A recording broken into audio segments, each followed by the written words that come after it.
Welcome to Women Who Walk. I'm Louise Ross, writer and author of Women Who Walk the book, the inspiration for this podcast. And just as I did for the book, here I'll be interviewing and unpacking the journeys of impressive, intrepid women who've made multiple international moves for work, for adventure, for love, for freedom, reminding us that women can do extraordinary things. You can find a transcript with pictures to each episode and my books on my website, louiseross.com.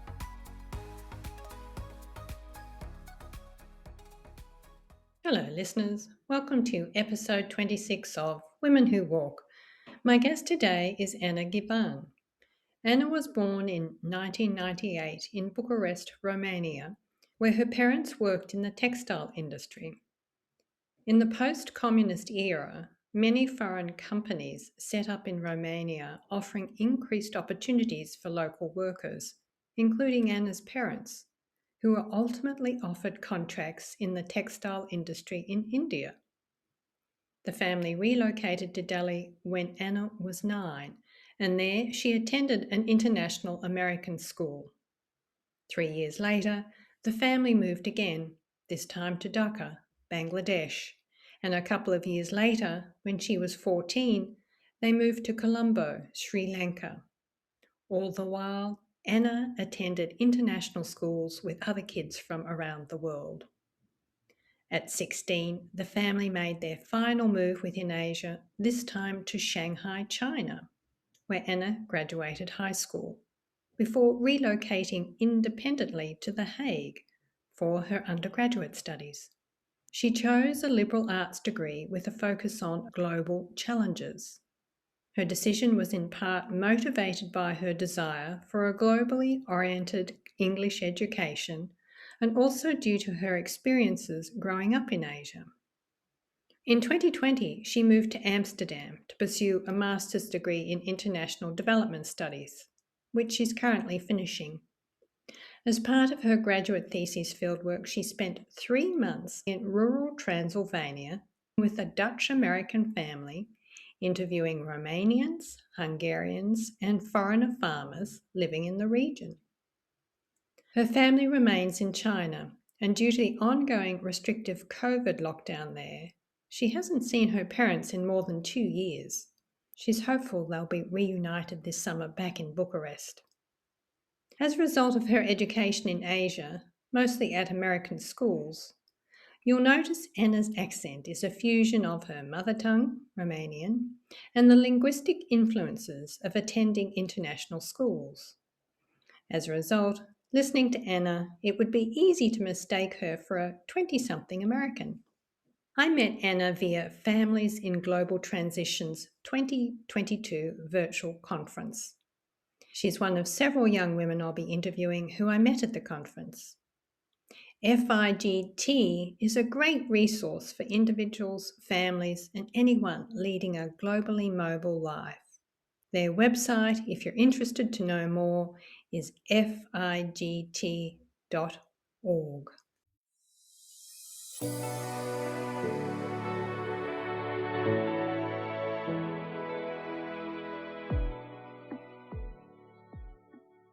Welcome, Anna. You were born in Bucharest in Romania about 24 years ago. I wonder if you could set the scene for us, take us back and maybe give us a visual sense of what the landscape around your neighborhood was like in Bucharest. Yeah, definitely. I grew up in a two-bedroom apartment in Bucharest, in Romania, in the center of the city. We lived in a big communist-style apartment block, very typical in Bucharest. The nice thing was that our apartment block was right across from a small park. So my memories of growing up are largely in this little park, going after school on the weekends. I often played with the other kids living in the apartment block. I attended a kindergarten that wasn't too far from our homes. I had a babysitter who would usually take me there. And I remember really loving my kindergarten. We did a lot of different activities. We had after school activities. We learned a lot of languages. We did English, French, and German, which I think were it's a lot for a kid, but we found it very exciting. I always loved learning. I have very fond memories of my childhood and of this time in Bucharest. Going back recently, I visited the street where I grew up. And first of all, it's all completely renovated. So that's interesting to see, like, what was once this very gray block is now painted in this light pink. And the roads are all paved. Everything is very manicured. It looks very put together and taken care of. But there's almost a kind of sadness about it that it's just so different from what I remember. Returning to your place of origin can sometimes be disappointing because it sometimes doesn't fit with your memories. The interesting thing about your childhood is that it was only a decade after the coup that resulted in the death of Romania's dictator, Nicolae Ceausescu, and I believe that decade after the fall of communism was not an easy time for Romania. I was born in 1998, so that was quite some time after the fall of the Ceausescu regime. But my parents, they were in their 20s when this happened. So for them, it was quite present and in their lives. And a lot of things changed. For a lot of young people, that was also in many ways a time of hope and a new beginning because there were a lot of new opportunities that came with the fact that the country started to open up. For example, a lot more European companies started entering Romania. And my parents were able to really take advantage of that because they both had backgrounds in textiles. And that had been one of the communist time industries. Another advantage is that my mother spoke English because she had really loved English growing up. And so for them, it was a period of opportunity because they were able to get jobs at these foreign companies that came into Romania working in textiles. And then they also then moved to Bucharest, our capital, from their hometown in the northeast of the country. And I came along around that period. When you say textile industry, what exactly was that? Basically, from what I know, it was very technical, almost like textile engineering. Both of them were preparing to work in factories, not necessarily on the supply line, but more like factory managers or quality control. After the fall of the regime, this changed a little bit, and it actually became possible to get more managerial type of positions in the offices that were opening up in Bucharest. It started from this very engineering, practical level, but then it quickly became something else also because the industry itself was changing from the centralized model where it was very focused on production for export on a national level to much more international trade level. In 2007, the family moves to Delhi, India. And presumably, this is because of your parents' background in textiles. That's such a fascinating country and cultural move from a post communist country in Central Europe. What was it like for you all? I was 8 years old, my little brother was 4, and my parents had gotten to a stage where they'd gotten a loan for a house, they had their mortgage to pay off, and they felt that they were in this phase where they had followed the traditional trajectory and they had achieved everything they felt they could achieve in Romania. Then this opportunity came around at a time when it just felt right, is how my mother described it to me. They really saw it as a new opportunity to experience something completely different. The initial position was actually for 2 years, so it was meant to be temporary. So there wasn't this kind of pressure. Goodness, it's such a crazy move. What if it's a big mistake? It was like, well, it's only 2 years. Let's try. You never know. And I think what was attractive also is that often with these expatriate contracts abroad, they come with benefits that you wouldn't otherwise have in a local contract. So in India, my brother and I were able to attend an American international school. That was a very attractive point for my parents, moving from a Romanian school to a school with a very big campus, lots of facilities like a library, a swimming pool, weekend sports activities, things like this.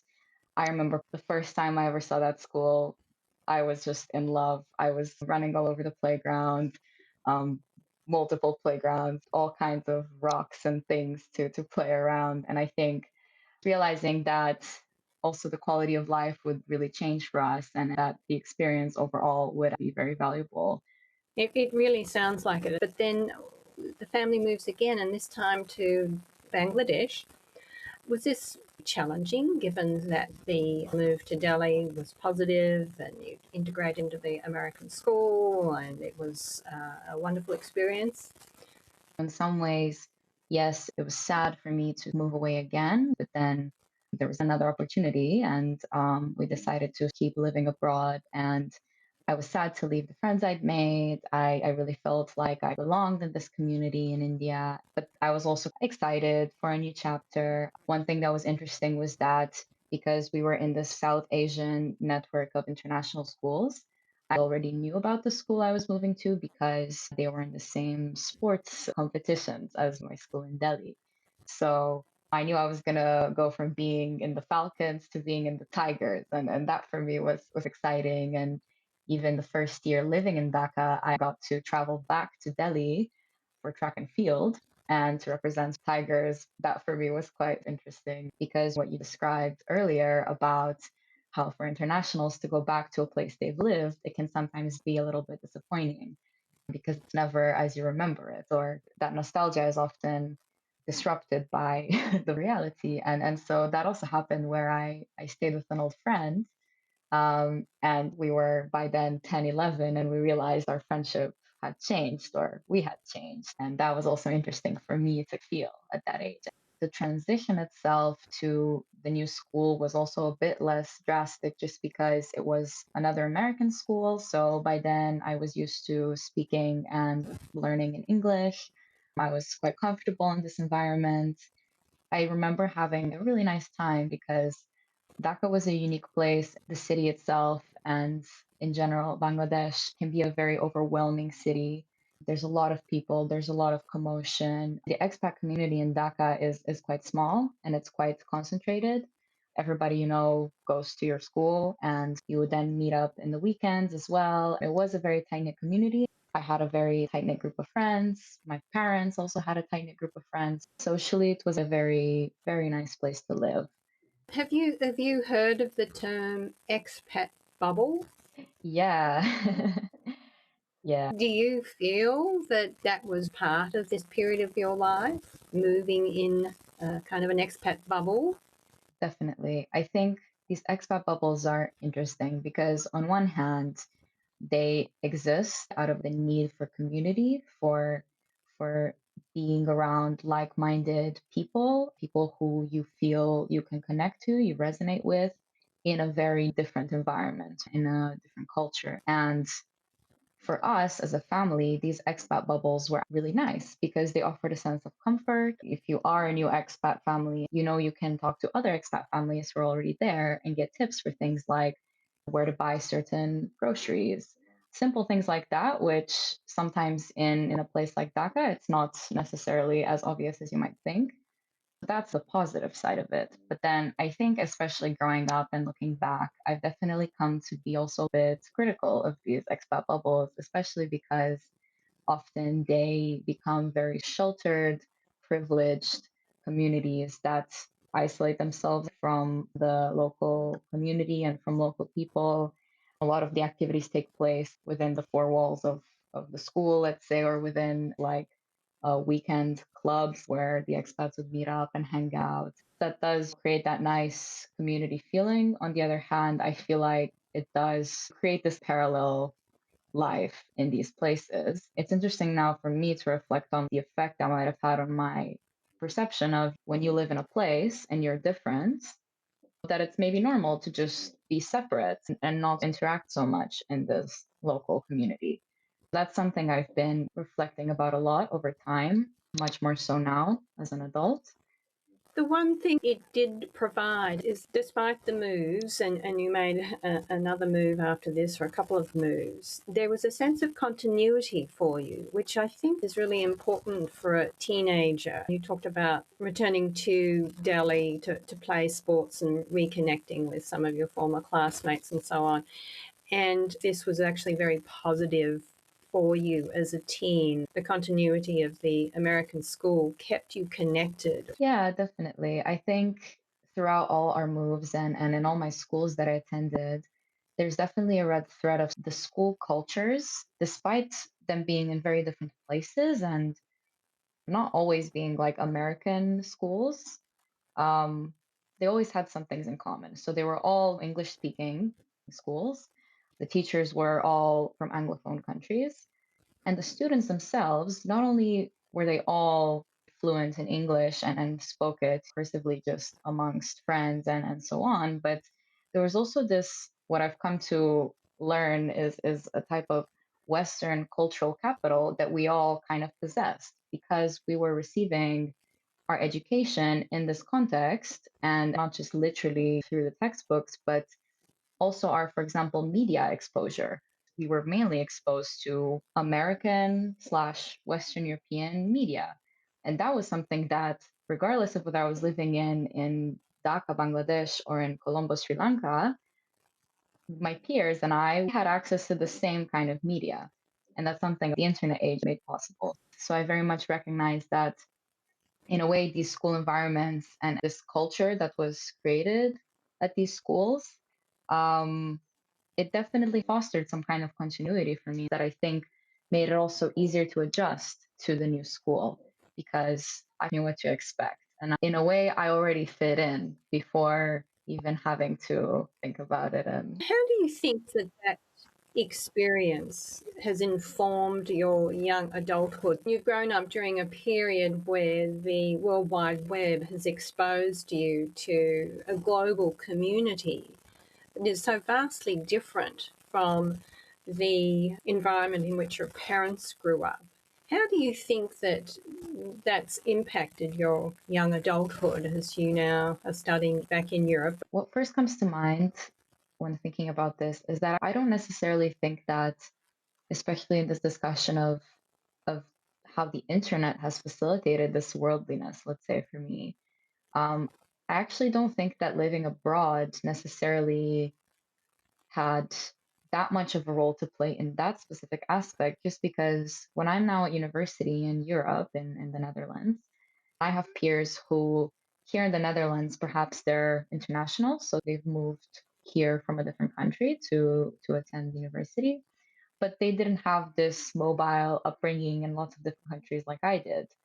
We still share this worldliness that you mentioned. So I think that that's something that is a more sort of generational experience that suddenly we were all exposed to so much and to a lot of the same trends growing up. I think for me, what's more apparent is worldliness comes from a lack of rootedness in any one country or cultural context.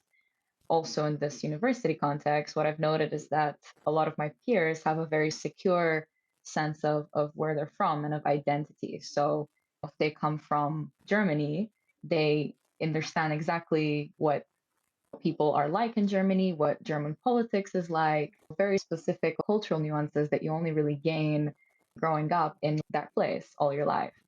Having left Romania when I was 8, I have a very distant relationship with what Romanian culture is and with my identity as a Romanian.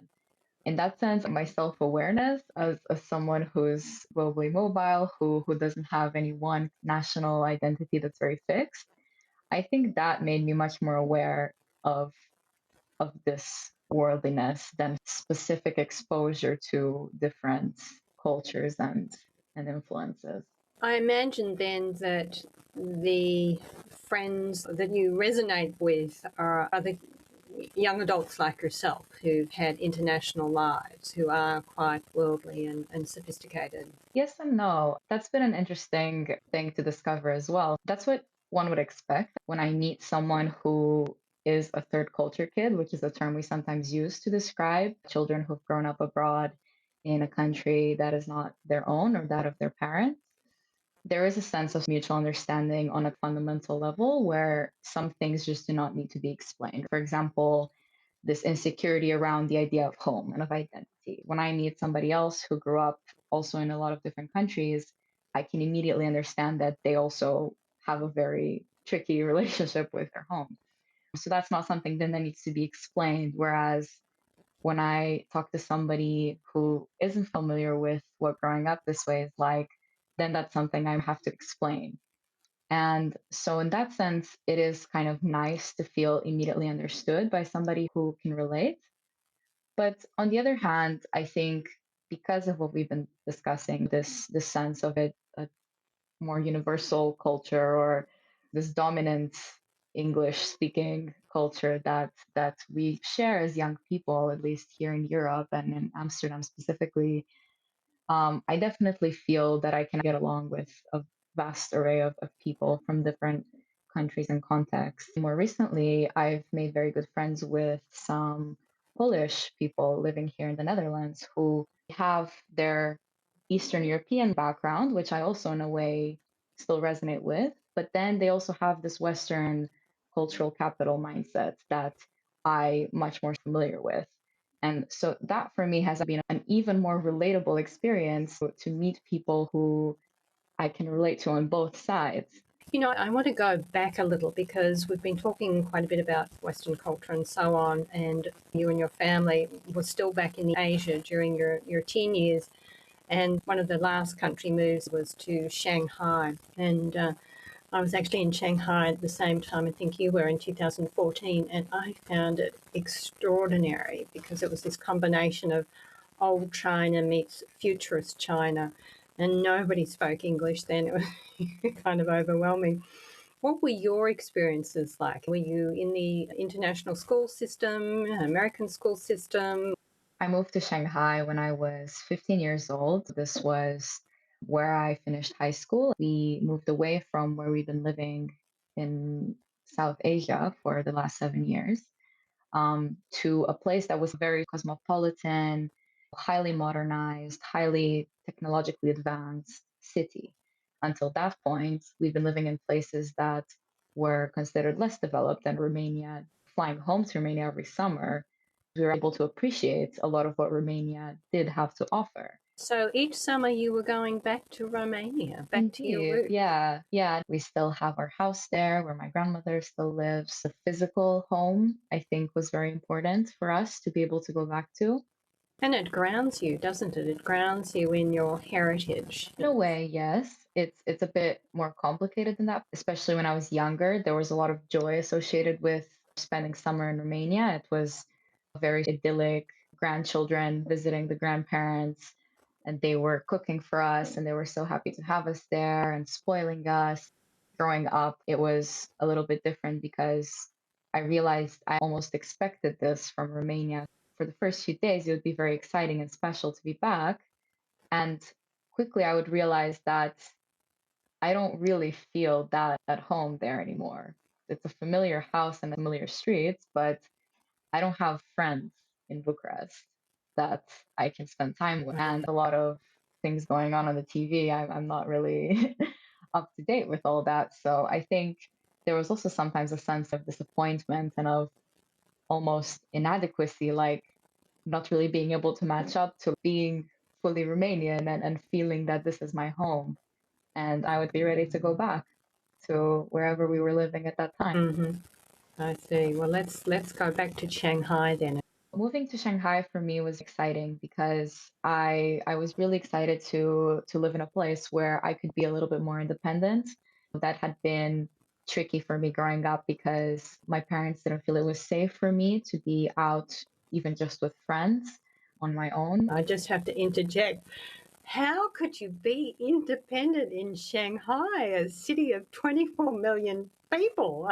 Really, how were you Yeah. independent there without getting lost? I understand where you're coming from because when you first get there, I mean, it's a lot. It's a city of now, I think, 25, 26 million people. And it feels like 10 cities in one because you can drive for over an hour on the highway in the middle of the city and you're still in Shanghai. You're not in a suburb. You're still surrounded by high rises and bustling commercial centers and restaurants. What's overwhelming to arrive there as a foreigner is maybe the fact that, yes, there is definitely very little English. You don't see English very commonly on the street, or you don't hear English that often unless if you're in the downtown area. There are more and more foreigners these days, so that's more common.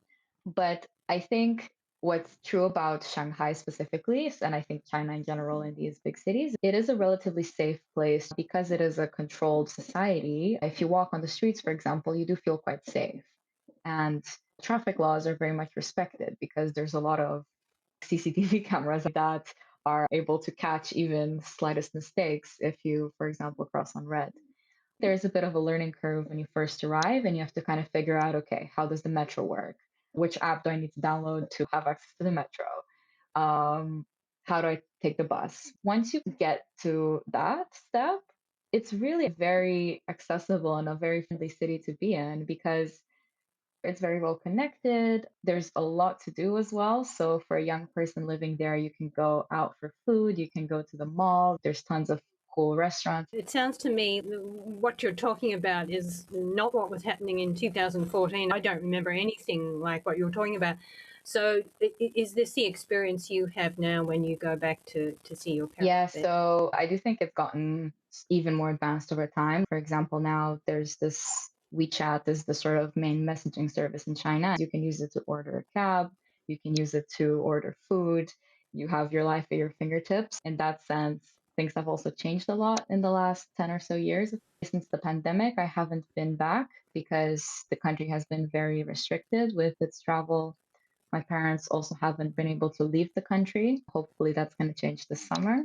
Before the pandemic, I did go back. And indeed, I think going back made me appreciate the place in a different way because I was going back as a young adult from Europe and able to appreciate how advanced the society is. But on the other hand, what happened once I moved to Europe was that I hate to use this word, but the authentic culture of Shanghai or the more historical aspects of the city are lost in this like rush to advancement because historical buildings are torn down to make room for new high rises that can house a lot more people. So when you're there, you do wish to see a little bit more historical architecture or some local food, but then that's maybe harder to access if you don't know exactly where to go. From China, you're back in Europe. You've mentioned the Netherlands. You're studying in The Hague now. It's certainly a very orderly environment to be living in after the chaos of China. And your graduate studies required that you do some research. That was 3 months living in rural Transylvania, interviewing Romanians, Hungarians, and foreigner farmers for your thesis fieldwork. As you've taken us through these country moves from South Asia to China and then back to Central Europe and Transylvania, I find that the contrast mind boggling. I mean, what was it like for you? I think recently living here in the Netherlands and thinking a lot more about what is home to me and where do I want to maybe build a life, where do I want to settle down, where do I belong. A lot of what has come up is my relationship to Romania and sort of that's also just been a recurring theme throughout. But I noticed that I do have this desire to spend time in Romania and to get to know the country better because right now I feel like I have such a filtered perception, largely through my parents' eyes and also through my limited childhood experiences. And I'm really curious. I really wish to discover more about this country that I come from that general sort of feeling, I channeled my thesis work into making this experience possible.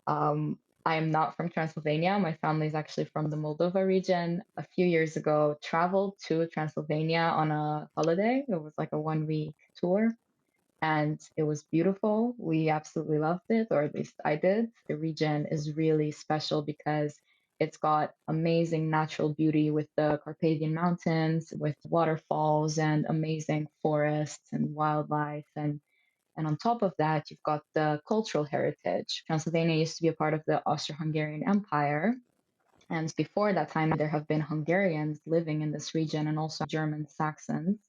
They have left behind a legacy of beautiful fortified churches. There's a lot of unique architectural styles like wooden facade houses and also some wooden churches in this region that are just amazing. So I was very attracted to this region and I really thought that this was like one of the treasures of Romania that we still have. Before we did this interview, I Googled Transylvania looking for images, just beautiful countryside. Listeners, I'd recommend you Google Transylvania and get a sense of what Anna is talking about. Yeah. So in parallel to this, I'm studying international development studies. And one of the sort of themes I was focusing on, this topic of food sovereignty and of farmers' rights. So, this idea is the idea that populations and communities have the right to define their own food systems. So, that's from how food is grown and what kind of food is grown and produced to how it's sold and distributed and consumed. It's quite radical when you think of our global industrial food system, which is a huge global supply chain, especially when it comes to all kinds of fruits and vegetables cultivated in the global south for imports to the global north, so to Europe and the Americas. And there are a lot of related inequalities in the system where the farmers who are producing these foods for European consumption, they themselves don't have enough access to a variety of foods because most of the farming in the region is monocultures of bananas, for example, or pineapples. And I became quite fascinated by this idea and discussing this while I was thinking about Romania and about how there is still a big legacy of small scale farming. There's a big culture of open air markets. My grandmother in Bucharest is going to the market every week to get her vegetables, even though she has convenience stores very accessible to her. I was very intrigued by how there's some informal food systems still in place in many countries like Romania that can combat this dominant system, or if not combat, at least provide an alternative to this dominant narrative that, at least here in the West. So picking Romania as my fieldwork site was very much a way for me to combine my interest in this topic with my personal desire to live in Romania and to learn more about life there. I ended up getting in touch with a family that, funnily enough, was a Dutch American family who had settled in Romania to start farming small scale because they were attracted by this life. And when they visited Romania, they realized the infrastructure was completely in place. When they bought their land, it came with a house, it came with a barn, it came with fruit orchard, and this is quite typical for this region at least. They very much perceived it as like unrecognized wealth, but the larger reality is that small scale farming is very much dying. It's mostly practiced by the elderly generation who is still farming on these small plots. There's very little farm succession on these small farms. More than 50% of farms in Romania are large scale, over 100-hectare monocultures of mostly sunflower seeds and corn grain as well. So this type of small scale farming is a model that is slowly falling out of because it's not perceived as efficient. But I find it very interesting that still in 2022, that there's around 2 million households in Romania that are still self-provisioning in some way. It doesn't have to be that they have a lot of animals and also growing fruits and vegetables. Like sometimes it's just a small vegetable garden, some chickens. And with this, they're able to supply their entire household for the week with eggs and with meat and with the basic veggies that they need.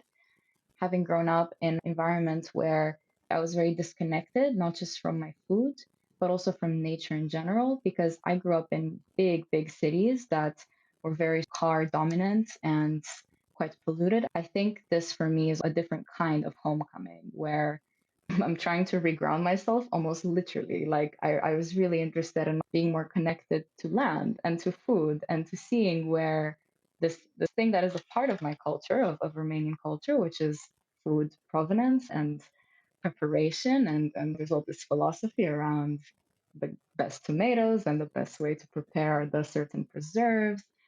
Yeah, I think it touches something very personally for me. It sounds that way. That's a beautiful story. Thank you for sharing the personal journey that you're making with your studies and the academic reflections on your research. What do you think you'll do with this, Anna, with your degree? Do you think you'll stay in research or do you think that you'll take it into? Yeah, I love research. I find it very relevant, I think. Things like policies, projects need to be evidence based before they can be properly designed and implemented and executed. I've developed an interest in the development industry, this world of NGOs and of international cooperation around providing humanitarian aid. However, I've increasingly been questioning whether I do want to work in this field because living in Europe, in the global north, there is a big colonial legacy connected to this industry. A lot of the continuing relationships between countries in the north and countries in the south are not exactly the most equal partnerships, but often it's just a lot of money from the north going to the south for projects that are then also designed mostly in the north. And then conditions need to be met for this money to keep coming in. And I think I'm just realizing that it comes with a lot of caveats to work in this field. So I'm increasingly questioning whether that is something I want to actively participate in. And if I do, what would be an ethical way to do that? So that's, yeah, an ongoing journey for me.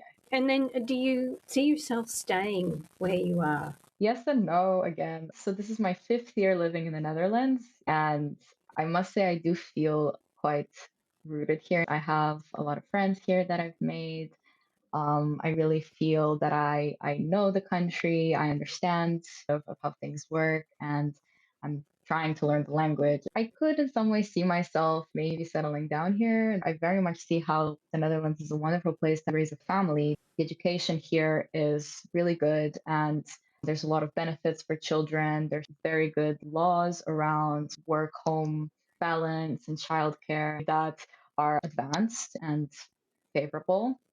On the other hand, I'm not quite ready yet to make that choice to just settle here and stay. I'm still curious about the world. I'm curious what it would be like to live in another European country or to move on my own somewhere outside of Europe, to work maybe in development. Those are two competing needs inside me right now. I'm definitely working on figuring out which one to follow and to pursue. It may well be at some point that the work that comes to you that interests you could easily take you abroad, that there could be many country moves ahead of you depending on what direction you take your studies. Well, Anna, this has really been rich and fascinating discussions. You've touched on a lot. We could have just gone deeper on so many things that you've shared with us. Thank you for your time today. Thank you so much for having me. It's been wonderful to chat and reflect on this whole journey. LinkedIn would be a good place to connect with me. Anna Ghiban. Feel free to send a message. Terrific. I'll put a link to your LinkedIn profile in the transcript. And again, thank you so much, Anna. Thank you for listening today.